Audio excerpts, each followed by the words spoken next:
میں ریپیٹ کیے دیتا ہوں بیٹے۔ ایک دن معمولی دربار تھا، استاد ابراہیم ذوق بھی حاضر تھے۔ ایک مرشد زادے تشریف لائے۔ وہ شاید کسی اور مرشد زادی یا بیگمات میں سے کسی بیگم صاحب کی طرف سے کچھ عرض لے کر آئے تھے۔ انہوں نے آہستہ آہستہ بادشاہ سے کچھ کہا اور رخصت ہوئے۔ حکیم احسن اللہ خان بھی موجود تھے۔ انہوں نے عرض کی کہ صاحب عالم، اس قدر جلدی، یہ آنا کیا تھا اور تشریف لے جانا کیا تھا؟ صاحب عالم کی زبان سے اس وقت نکلا کہ اپنی خوشی سے آئے نہ اپنی خوشی چلے۔ اپنی خوشی سے آئے نہ اپنی خوشی چلے، کہ میں وہ اپنی مرضی سے نہیں آئے تھے، ان کو بھجوایا گیا تھا اور جو پیغام مجھے وہ دے کر گئے ہیں وہ میں نے سن لیا۔ اب ان کو میں نے آگے جواب دے کر واپس بھجوا دیا کہ نہ تو وہ اپنی مرضی سے آئے تھے اور نہ اپنی مرضی سے گئے ہیں۔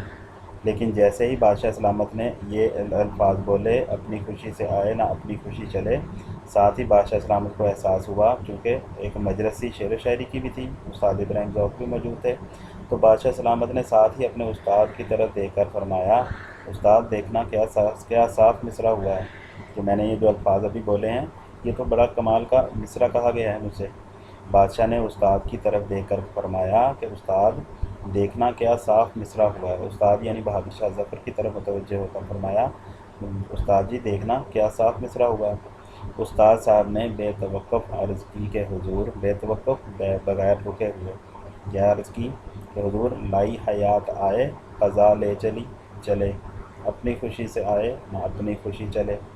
یعنی کہ بہادر شاہ ظفر کا جو الفاظ تھے، جس کو شاید انہوں نے کہا کہ یہ مصرع بن گیا ہے، استاد کو متوجہ کیا، استاد ابراہیم ذوق کو، تو انہوں نے فوراً ہی اس کا مصرع اول لگا کر اپنی طرف سے تو شعر مکمل کر دیا۔ کیا شعر پڑھا بنا دیا؟ لائی حیات آئے قضا لے چلی چلے، کہ ہماری زندگی تھی تو زندگی ہمیں اس کائنات میں لے آئی، اور قضا بیٹے کہتے ہیں موت کو، تو موت آئی تو وہ ہمیں لے چلی، کہ زندگی ہمیں اس کائنات میں لے آئی اور موت ہمیں اس کائنات سے اگلے جہان میں لے گئی۔ لائی حیات آئے قضا لے چلی چلے، اپنی خوشی سے آئے نہ اپنی خوشی چلے، نہ ہماری مرضی آنے میں تھی نہ ہماری مرضی جانے میں، تو وہی کہا اپنی خوشی سے آئے نہ اپنی خوشی چلے، تو وہ پورے کا پورا ایک شعر بن گیا۔ آگے بیٹے آخری لطیفے کی طرف چلتے ہیں اس سبق کے۔ تو آخری لطیفہ بھی انتہائی دلچسپ ہے، مرزا غالب کے بارے میں ہے۔ تو کہا جا رہا ہے جی، مرزا غالب کی قاطع برہان کے بہت سے شخصوں نے جواب لکھے ہیں۔ قاطع برہان بیٹے یہ ایم سی کیو میں پوچھ لیا جاتا ہے کس کی تصنیف ہے، تو آپ کے سامنے اس وقت غالب کا نام بھی ذکر کیا گیا ہے، تو قاطع برہان مرزا غالب کی تصنیف ہے۔ تو مرزا غالب کی قاطع برہان کے بہت سے شخصوں نے جواب لکھے اور بہت زبان درازیاں کی ہیں۔ زبان درازیاں، بد زبانی کرنا۔ مرزا غالب کی قاطع برہان کے بہت سے شخصوں نے جواب لکھے ہیں اور بہت سے زبان درازیاں کی ہیں۔ کسی نے کہا کہ حضرت، کسی نے یعنی کہ غالب سے کہا کہ حضرت، آپ نے فلاں شخص کی کتاب کا جواب نہ لکھا، آپ نے فلاں شخص کی کتاب کا جواب نہ لکھا۔ تو فرمایا، یعنی مرزا غالب نے کہا، بھائی اگر کوئی گدھا تمہارے لات مارے تو تم اس کا کیا جواب دو گے؟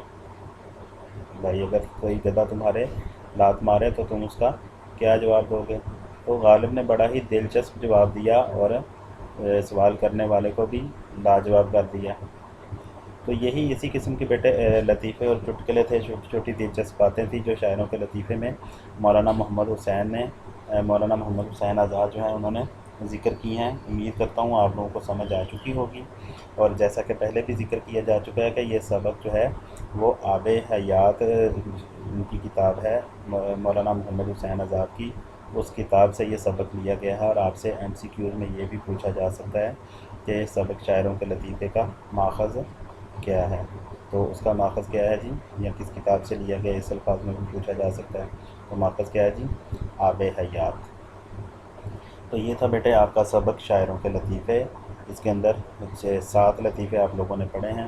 امید کرتا ہوں کہ آپ لوگوں نے بڑے اچھے انداز میں سنے ہوں گے اور ان کو یاد کیا ہوگا، اور ان کو بیٹے اچھے انداز میں مزید بھی آپ لوگوں نے یاد کرنا ہے۔ اس کے اندر کسی بھی قسم کا ایم سی کیوز ہو، شارٹ کویسچن ہو، کوئی پیراگراف ہو، اس کو جو سمجھ نہ آیا ہو تو آپ بلا جھجک پوچھ سکتے ہیں، رابطہ کر سکتے ہیں۔ تو اپنا خیال رکھیے گا۔ اللہ حافظ۔ السلام علیکم ورحمۃ اللہ وبرکاتہ۔